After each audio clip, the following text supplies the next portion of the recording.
Evangelho de João, capítulo 21. Depois disso, Jesus apareceu novamente aos seus discípulos à margem do mar de Tiberíades. Foi assim, estavam juntos Simão Pedro, Tomé, chamado Didimo, Natanael, de Caná da Galileia, os filhos de Zebedeu, os 2 outros discípulos.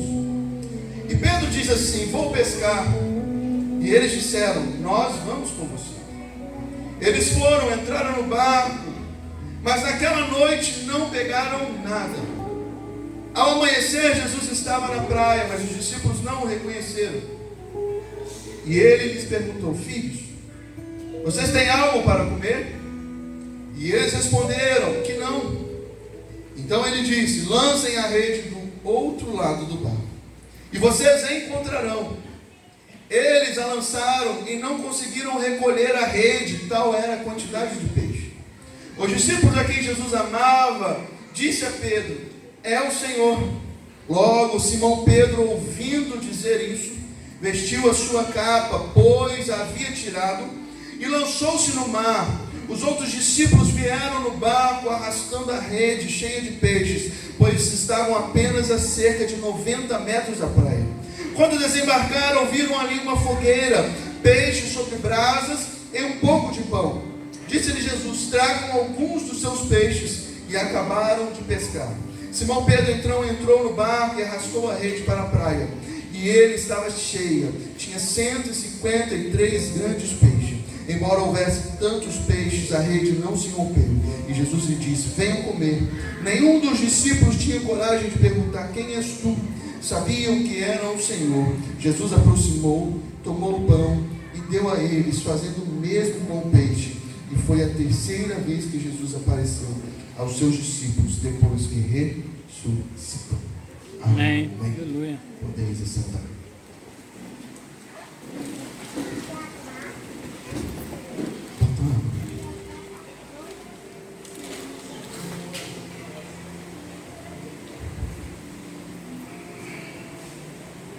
A triste espera do meio do caminho, né?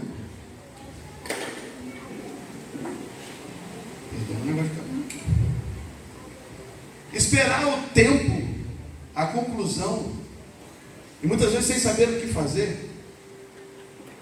Ou aliás, conhecer o caminho, mas entender que é preciso parar e retornar. Nós falamos aqui uma história dos homens que andaram com Cristo durante os seus 3 anos e meio, mais ou menos. Os homens que estiveram com Jesus, os homens que caminharam. E o principal deles, chamado Pedro, ele tinha sido um homem que ele viveu uma experiência maravilhosa com Cristo. Cristo, quando aparece a Pedro, faz um milagre na sua casa, curando a sua sogra. Logo após alguns dias, Pedro está pescando no mar da Galileia, e Jesus observando,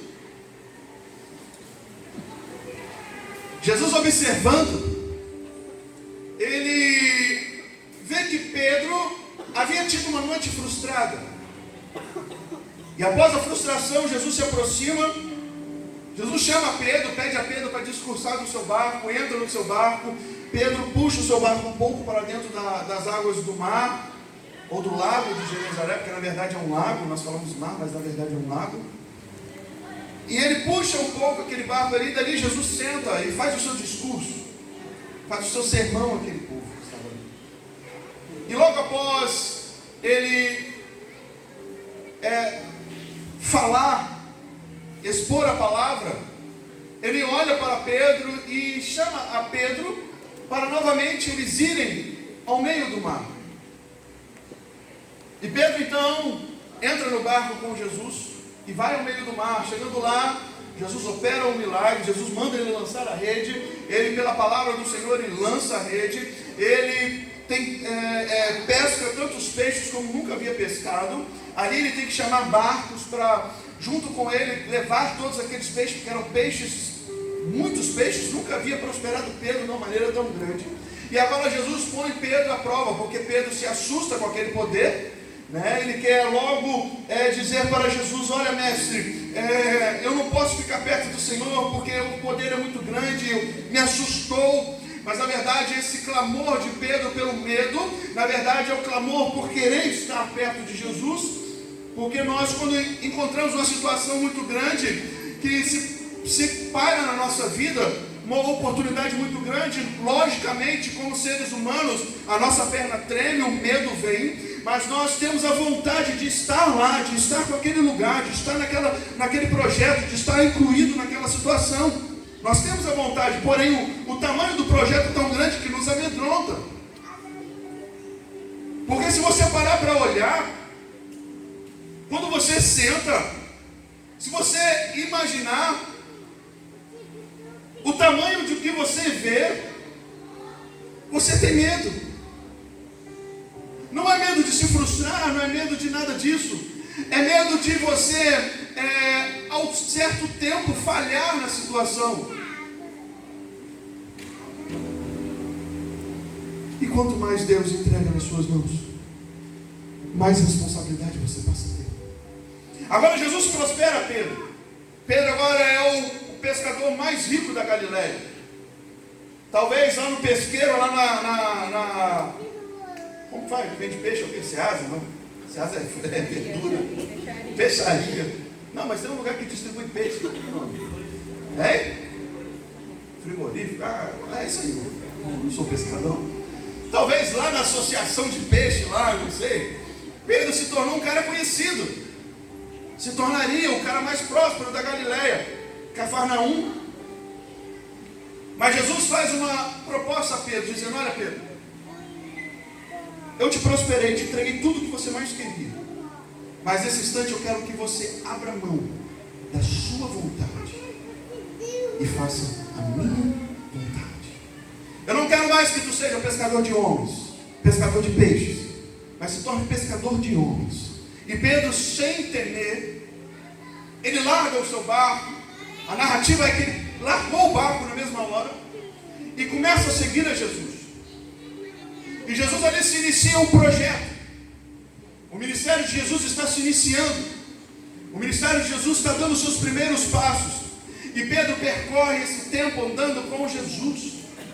E Pedro ali descobre que aquele mesmo Jesus que tem poder sobre os peixes, aquele mesmo Jesus também tem poder sobre o vento.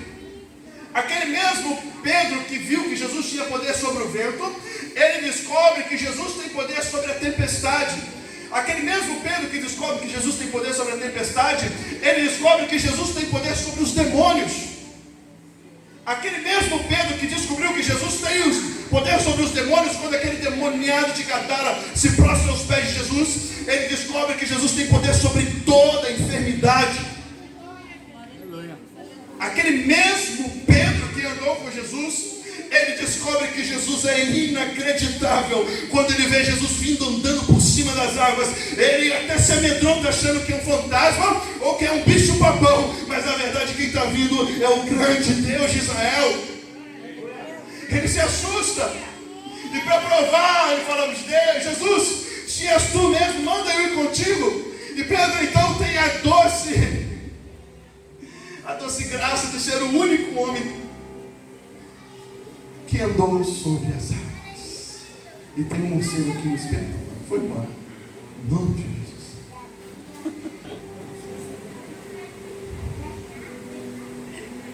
Jesus e Pedro teve a graça de ser o único homem que andou sobre as águas.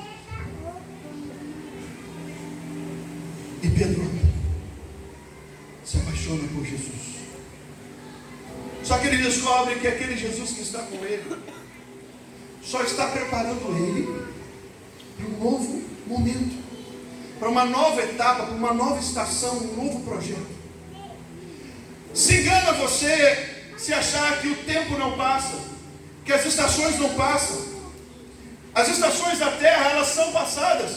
Se existem 4 estações: verão, inverno, outono, inverno, verão, outono, inverno, primavera, verão. 4 etapas da terra para se fazer circular. E eu acho que a minha vida sempre está na mesma estação. Pedro se acomodou porque ao lado dele ele tinha Jesus. E Pedro sabia, pode vir enfermo, pode vir doente, pode vir faminto, que eu tenho aqui poucos pães e poucos peixes, e eu vou prosperar, eu vou multiplicar, e vou entregar para vocês. Pedro tinha essa garantia. A garantia de Pedro porque ele estava com Jesus ao lado dele. A garantia de Pedro porque ele tinha um mestre ao lado dele. Quão bom é você andar com uma pessoa que você sabe, olha, se der ruim, ele está comigo.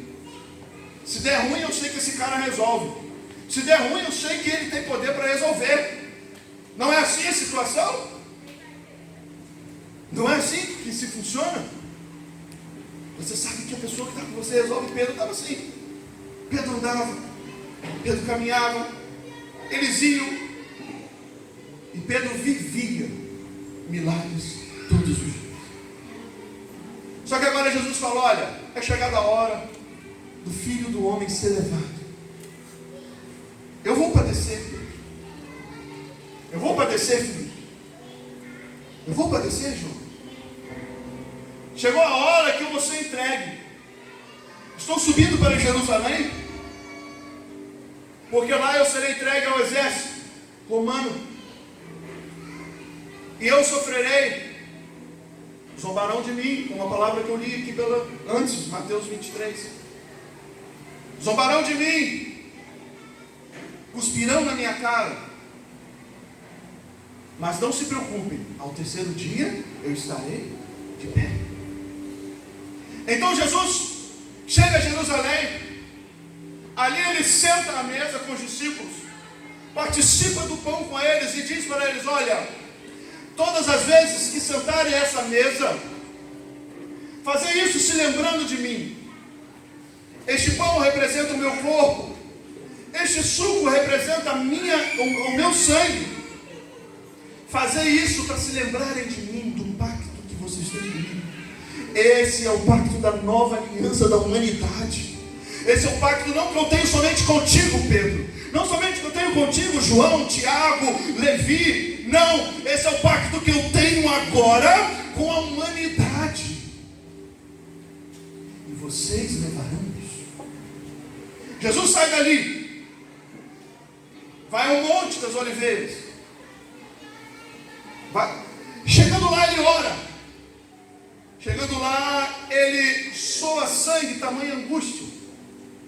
Chegando lá, ele se entristece e pede a Deus, se possível, oh Pai, passe de mim esse cálice. Tamanha era a frustração, tamanha era a dor, tamanha era a agonia que Jesus sofria naquele momento. Então Jesus desce e volta ao Getsemane. Ali Jesus é pego pelos soldados romanos. Ali Jesus é traído por Judas. E ali então Pedro, confiando que aquele Jesus que estava do lado deles o salvaria, ele desempunhala a sua espada, a espada do soldado, e corta a orelha. Jesus acalma Pedro. E Jesus, momentos antes, já tinha dito para Pedro, olha Pedro, antes que o galo cante, tu me negarás 3 vezes. 3 vezes. Pedro, não. Eu. E Jesus então é preso. Jesus sofre. Jesus apanha. Jesus pega a via dolorosa. Pedro então, antes que o galo cante, Pedro nega Jesus 3 vezes. Jesus é levado à cruz do Calvário. Jesus ali, ele morre. Ao terceiro dia, Jesus levanta-se, ressuscita. E agora Jesus está com eles mais uma vez. E tem uma promessa: eu ressuscitarei. E Jesus se coloca de pé. Jesus aparece a eles. Mas agora há um tempo. Há um tempo. Porque Pedro tinha o costume de ter Jesus ao seu lado. Jesus agora não está mais ao lado deles.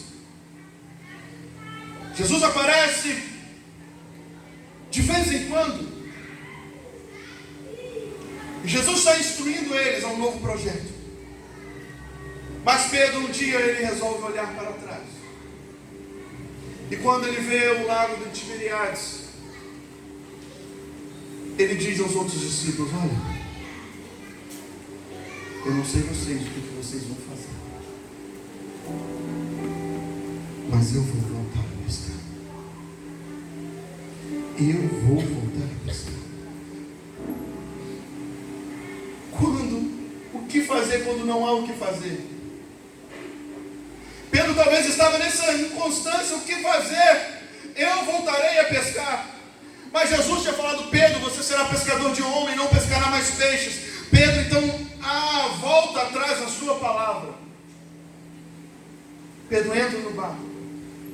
Pedro vai ao lado com todos os discípulos e volta a pescar. Quando eles estão pescando e não conseguem pegar nada, gente, aquele que se diz o mais amado, João, olha para a praia e vê que lá havia um homem, e aquele homem grita com eles: ei, vocês têm peixes aí? E aqueles homens que eram tão bons pescadores agora não prestam para pegar mais um peixe. Irmãos, o meu passado está morto. O seu passado, ele não tem mais poder sobre a sua vida. E se você tentar regredir o seu passado, é somente para você quebrar a cara. É somente para você ter mais uma decepção na sua vida. Porque da onde Jesus te tira? O meu Deus é um Deus de palavra. O meu Deus é um Deus que se permanece fiel. E da onde Ele te tirou não é lugar para você estar mais. Quem retorna ao passado é considerado por Jesus. Jesus, quando dá um conselho para aqueles homens, para os discípulos, lá no Evangelho de Lucas, no capítulo 17, Jesus busca uma palavra para dizer para eles. No versículo 32, Jesus diz assim: olha, um conselho vos dou, lembrai-vos da mulher de Ló. Eles podiam dizer: mestre, o senhor podia me falar para lembrar de Moisés, lembrar de Abraão, lembrar de Isaac, lembrar de Jacó, lembrar de Samuel, lembrar de Elias, mas o senhor me fazer me lembrar logo da mulher de Ló. Mas Jesus está querendo dizer: olha, quem olha para trás morre, quem olha para trás vira estátua de sal, quem olha para trás deixa o meu novo. Aquela mulher morreu porque ela deixou o novo de Deus pelo passado que amargurava ela. Tem pessoas que saem do lamaçal do pecado, mas estão olhando lá para trás achando que aquilo era bom. E de vez em quando dizem: como era bom aquele tempo. E Jesus está olhando, tu não sabe aonde tu estaria se você estivesse naquele lugar. Tu não sabe quem seria você se tu estivesse naquele lugar. E Jesus te tirou de lá. E eles têm uma pesca frustrada. E aquele homem que está lá diz para eles: faz o seguinte aí, pega essa rede, lance do outro lado. Quando eles lançam a rede tem peixe. Quando eles veem que tem peixe, João olha para lá, para o mar, para a beira da praia e diz: é ou sim. Nós sempre ouvimos e sempre conhecemos a voz de Deus. Só que às vezes somos teimosos, porque a voz de Deus fala constantemente comigo, e eu falo: Deus, eu não quero ouvir a tua voz, eu quero o seu resultado. Eles só perceberam que era o Jesus quando o resultado veio nas mãos dele. E quando eles pegam, que João diz: é o Senhor. Pedro então se joga no mar e nada prontamente, porque Pedro sabia que aqueles homens estavam naquele mar novamente por culpa dele. Ele foi quem falou: eu vou voltar a pescar. E ele sabe que sobre ele estava uma responsabilidade.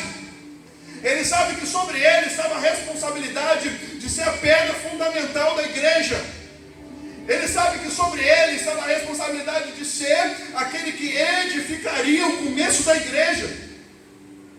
E ele pula prontamente, mais ou menos dizendo assim: olha gente, eu vacilei com vocês, agora quer saber de uma coisa? Eu vou retornar onde é o meu lugar. Se vocês quiserem, venham comigo. Mas Pedro não falou, Pedro mergulhou, porque toda boa pessoa que quer mostrar alguma coisa, ela toma atitudes na vida. Palavras não dizem nada, o que diz é atitude. Ninguém é persuadido por palavras, pessoas querem ver o que você diz. Ou você acha que é legal A responsabilidade do pastor é o quê? Sabe por quê? Porque vocês querem ver em mim aquilo que eu falo com vocês. Vocês querem ver em mim aquilo que eu conto para vocês. Porque se vocês não virem em mim, minhas palavras são blá, blá, blá, blá. E de vez em quando mais um blá. E vai entrar no ouvido, Senhor. E Pedro está dizendo, eu me arrependi. Pedro prostra, se joga no mar e volta a Jesus. Quando ele chega a Jesus, Pedro estava com fome. Pedro queria peixe. Mas agora Jesus está mostrando para ele, olha Pedro, mais uma vez eu vou te mostrar que eu te mudei, que tu não és mais o mesmo. Por que busca peixes lá? Se diante de mim, entre os meus pés, eu tenho peixe, eu tenho brasa, eu tenho fogo, eu tenho pão.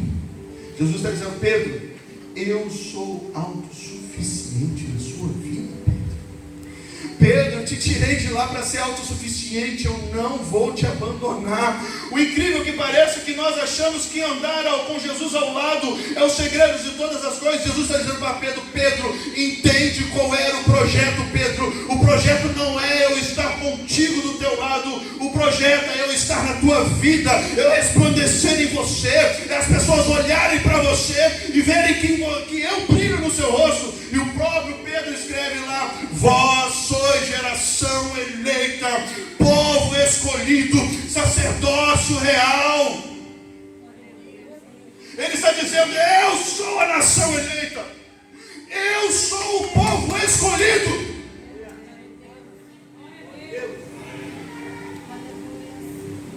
E ele entende que aos pés de Jesus, ele tem tudo. Ele tem tudo. Às vezes o problema é que o tempo nos maltrata.